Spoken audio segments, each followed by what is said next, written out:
আল্লাহ তাআলা বলেছেন, পৃথিবীতে মানুষ যে কোনো বিপদে পড়ে যদি এ দোয়া পড়ে, আমি আল্লাহ তাকে বিপদ থেকে রক্ষা করব। রাসূল সাল্লাল্লাহু আলাইহি ওয়াসাল্লাম বলেছেন, মানুষ যদি বিপদে পড়ে এই দোয়া পড়ে, আমি তাকে বিপদ থেকে রক্ষা করব।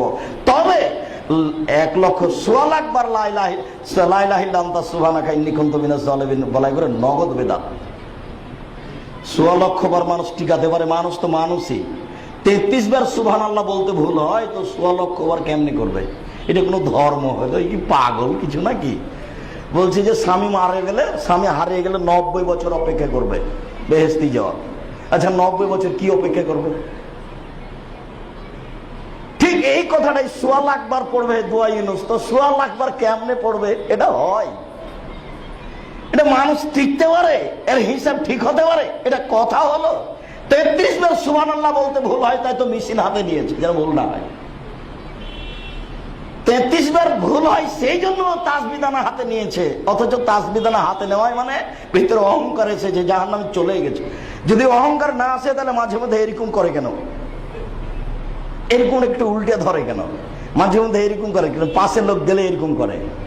আঙ্গুলে তাসবিহ গণনা করেন, ভিতর দিকে আছে, কেউ দেখতে পাবে না, এই যে ভিতর দিকে আছে।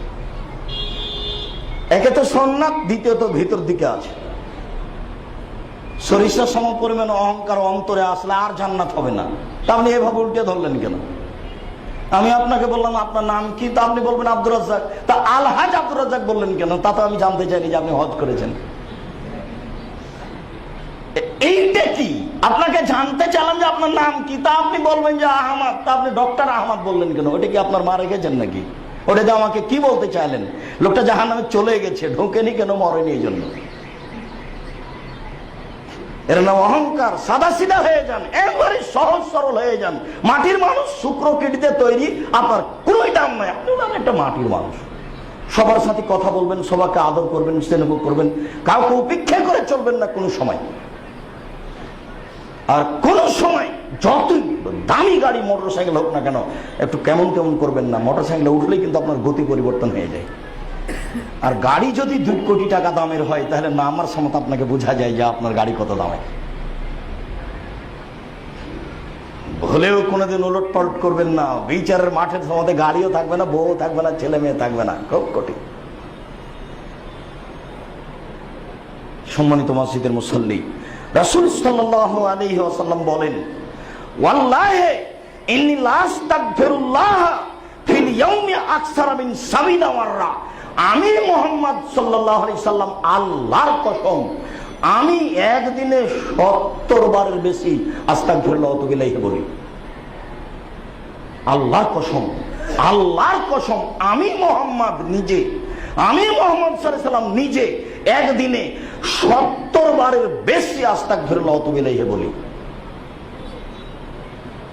আগরল মুসানি রাদিয়াল্লাহু তাআলা আনহু বলেন, রাসূল সাল্লাল্লাহু আলাইহি সাল্লাম বললেন, তুবু ইলাল্লাহ, তোমরা আল্লাহর কাছে তওবা করো, ফাইন্নী আতুবু ইলাইহি ফিল ইয়াউমি মিয়া মাররা।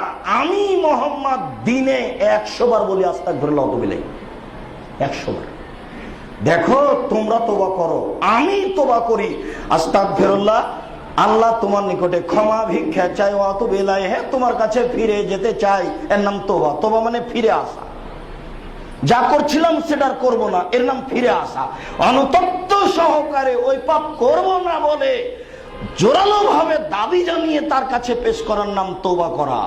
তওবা আরবি শব্দ ফিরে আসা। আস্তাগফিরুল্লাহ ওয়া আতুবু ইলাইহি, তোমার কাছে ক্ষমা ভিক্ষা চাই, তোমার নিকট ফিরে যেতে চাই। আমি মুহাম্মদ সাল্লাল্লাহু আলাইহি সাল্লাম দিনে 100 বার বলি আস্তাগফিরুল্লাহ ওয়া আতুবু ইলাইহি। তোমরা বলো, তোমরা বলো।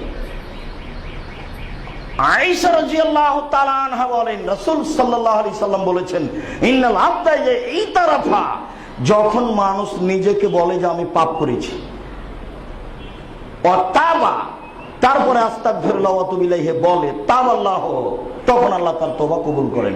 আচ্ছা ঠিক আছে, করলাম। তবে তওবাটা তাকে জেনে শুনে বুঝে বলতে হবে।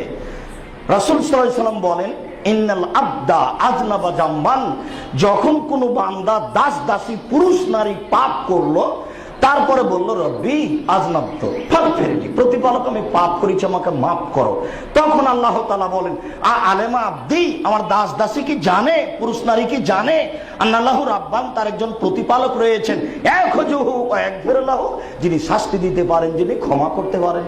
আসলে কি জেনে শুনে আমাকে বলছে? ওকে আসলে আমাকে জানে, ও কি চিনে, ও কি জানে যে তার একজন প্রতিপালক রয়েছেন যিনি ক্ষমা করতে পারেন, যিনি শাস্তি দিতে পারেন?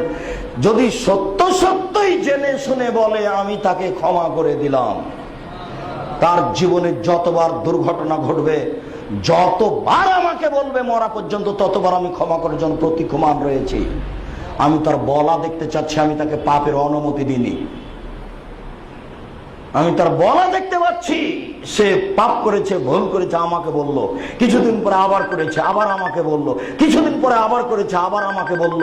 আমি তাকে এইভাবে পাপের অনুমতি দিইনি, তবে আমি তাকে বলছি, ও বললে আমি ক্ষমা করব। আমি মনে হয় কথাটা বুঝাতে পারলাম।